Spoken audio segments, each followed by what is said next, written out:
श्री हरिशरणं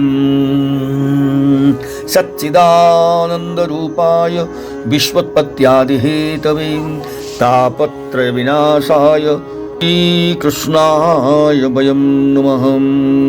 अज्ञानतिमिरन्धस्य ज्ञानाञ्जनशलाकया चक्षुरुन्मिलितं येन तस्मै श्रीगुरवे नमः। यं प्रव्रजन्तमनुपेतमपेतकृत्यं द्वैपायनो विरहकातर आजुहाव पुत्रेति तन्मयतया तरवोऽभिनेदुः तं सर्वभूतहृदयं मुनिमानतोऽस्मि।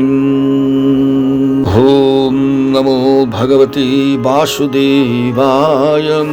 ॐ नमो भगवते वासुदेवाय। एवं बहुविधैर्दुःखै दैवभूतात्मसम्भवैः क्लिश्यमानः शतं वर्षं देहि देहि तमोवृतः प्राणेन्द्रियमनोधर्मान् आत्मन्यध्यस्य निर्गुणः शेते कामलबन्धायन् ममाहमिति कर्म कृतं जदात्मानमभिज्ञाय भगवन्तं परं गुरुं पुरुषस्तु विसज्जेत गुणेषु प्रकृतिस्वदृक्ं गुणाभिमानी स तदा कर्माणि कुरुते वशः शुक्लं कृष्णं लोहितं वा यथा कर्माभिजायति शुक्लात् प्रकाशभूयिष्ठां लोकान् आप्नोति कर्हिचित् दुःखोदर्कान् क्रियायासां तमः शोकोत्कटान् क्वचित् पुमान् क्वचित् स्त्रीं क्वचिन्नो भयमन्दधिः देवो मनुष्यतिर्जग्वा यथा कर्म गुणं भवः च्युत्परीतो यथा दीनः शारमेय गृहं गृहं चरन् विन्दति जद्दिष्टं दण्डमोदनमेव वा। देहाभिमानी जीव अज्ञान से आच्छादित होकर अनेक प्रकार के आधि भौतिक आध्यात्मिक और आधिदैविक कष्ट भोगता हुआ 100 वर्ष तक मनुष्य शरीर में पड़ा रहता है। वस्तुतः वह निर्गुण है, किंतु प्राण इंद्रियों और मन के धर्मों में अपने में आरोपित कर मैं मेरेपन के अभिमान से बंध कर क्षुद्र विषयों का चिंतन करता हुआ तरह तरह के कर्म करता रहता है। यह यद्यपि स्वयं प्रकाश है, तथापि जब तक सबके परम गुरु आत्मस्वरूप श्री भगवान के स्वरूप को नहीं जानता तब तक प्रकृति के गुणों में ही बंधा रहता है। उन गुणों का अभिमानी होने से वह विवश होकर सात्विक राजस और तामस कर्म करता है तथा उन कर्मों के अनुसार भिन्न भिन्न योनियों में जन्म लेता है। वह कभी तो सात्विक कर्मों के द्वारा प्रकाश बहुल स्वर्ग आदि लोक प्राप्त करता है, कभी राजसी कर्मों के द्वारा दुखमय रजोगुणी लोक में जाता है जहां उसे तरह तरह के कर्मों का क्लेश उठाना पड़ता है, और कभी तमोगुणी कर्मों के द्वारा शोक बहुल तमोमयी योनियों में जन्म लेता है। इस प्रकार अपने कर्म और गुणों के अनुसार देव योनि, मनुष्य योनि अथवा पशु पक्षियों में जन्म लेकर वो अज्ञानांध जीव कभी पुरुष, कभी स्त्री और कभी नपुंसक होता है।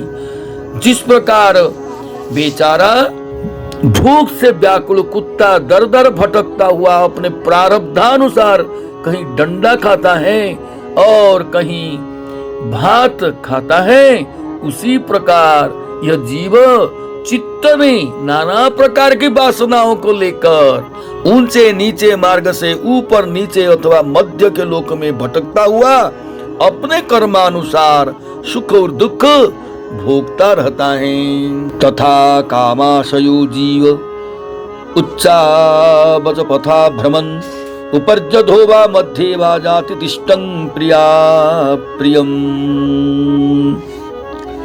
दुःखेष्वेकतरेणापि दैवभूतात्महेतुषु जीवस्य न व्यवच्छेदः शाचे तत्तत्प्रतिक्रियां यथा हि पुरुषो भारं शिरसा गुरुमुद्वहन् तां स्कन्धेन स आधत्ते तथा सर्वाः प्रतिक्रियाः नैकान्ततः प्रतिकारः कर्मणां कर्म केवलं द्वयं ह्यविद्योपसृतं स्वप्ने स्वप्न इवानघम् अर्थे ह्यविद्यमानेऽपि संश्रुतिर्न निवर्तते मनसा लिंगरूपेण स्वप्ने विचरतो यथाम् अथात्मनोऽर्थभूतस्य यतो नर्थः परम्पराम् संश्रुतिस्तद्व्यवच्छेदो भक्त्या परमया गुरु।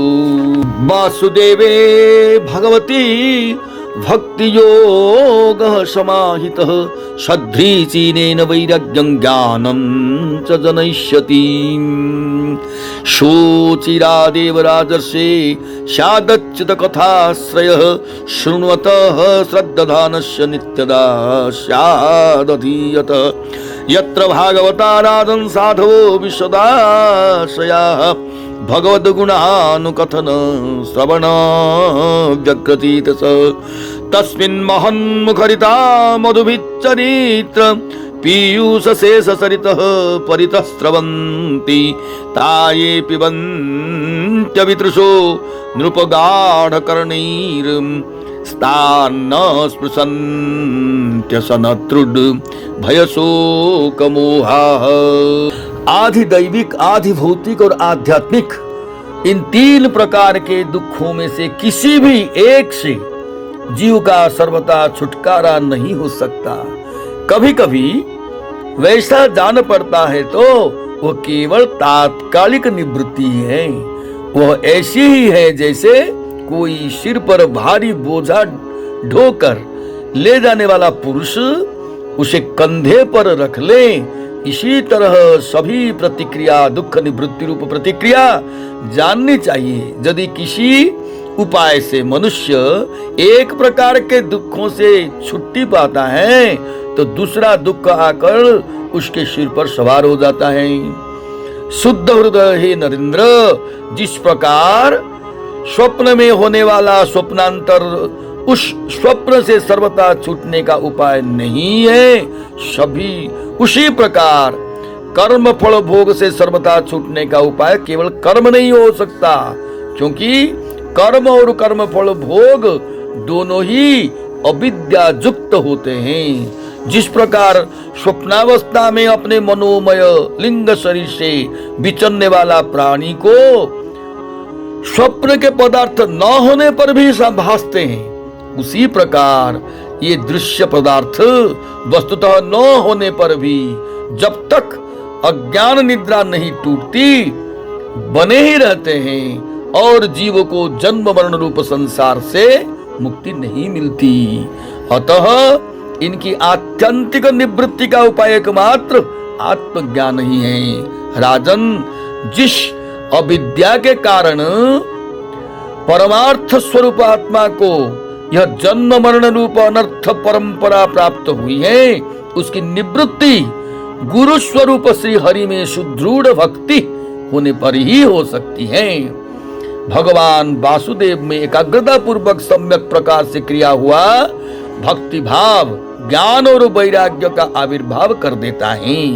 हे राजर्षे, यह भक्ति भाव भगवान की कथाओं के आश्रित रहता है, इसलिए जो श्रद्धा पूर्वक उन्हें प्रतिदिन सुनता या पढ़ता है उसे बहुत शीघ्र इसकी प्राप्ति हो जाती है। राजन, जहाँ भगवत गुणों को कहने और सुनने में तत्पर विशुद्ध चित्त भक्त जन रहते हैं, उस साधु समाज में सबौर महापुरुष के मुख से निकले हुए श्री मधुसूदन भगवान के चरित्र रूप शुद्ध अमृत की अनेकों नदियां बहती रहती हैं। जो लोग अतृप्त चित्त से श्रवण में तत्पर अपने कर्ण कुहरों द्वारा उस अमृत का छक कर पान करते हैं, उन्हें भूख प्यास भय शोक और मोह आदि कुछ भी बाधा नहीं पहुंचा सकते।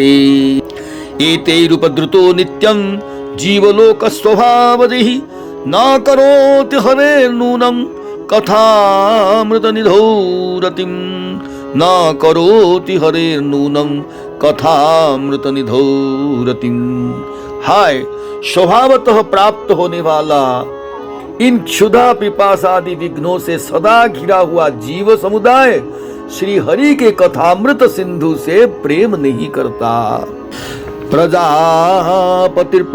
साक्षात् भगवान गिरिशो मनु दक्षादयः प्रजाध्यक्षा नैष्ठिकाः शनकादयः मरीचिरत्र्यङ्गिरसो पुलस्त्यः पुलः क्रतुः भृगुर्वसिष्ठ इत्येते मदन्ता ब्रह्मवादिनः अद्यापि वाचस्पतयस्तपो विद्या समाधिभिः पश्यन्तोऽपि न पश्यन्ति पश्यन्तं परमेश्वरं शब्द ब्रह्मणि दुष्पारे चरं दौर्विस्तरे मंत्रलिंगैर्व्यवच्छिन्नं वदन्तो न विदुः परं यदा यमन गृह्णाति भगवान् आत्मभावितः स जहाति मतिं लोके वेदे च परिनिष्ठितां तस्मात् कर्मसु बर्हिष्वन् अज्ञानादर्थकाशिषु मार्थ दृष्टिं कृताः श्रोत्रं स्पृशिस्व स्पृष्टवस्तुषु स्वं लोकं न विदुस्ते वैर्यत्र देवो जनार्दनः आहुर्धूम्रधियो वेदं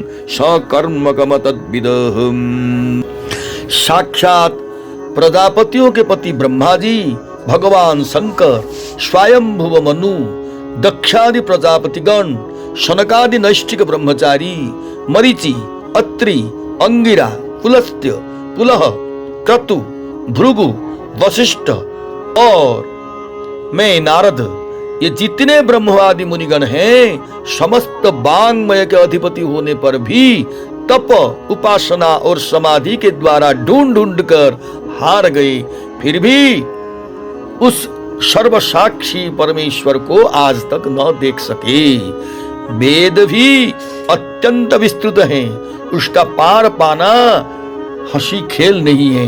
अनेकों महानुभाव उसकी आलोचना करके मंत्रों में बताए हुए वज्र हस्तत्वादि गुणों से युक्त इंद्रादि देवताओं के रूप में भिन्न भिन्न कर्मों के द्वारा यद्यपि उस परमात्मा का ही जजन करते हैं, तथापि उसके स्वरूप को वे भी नहीं जानते।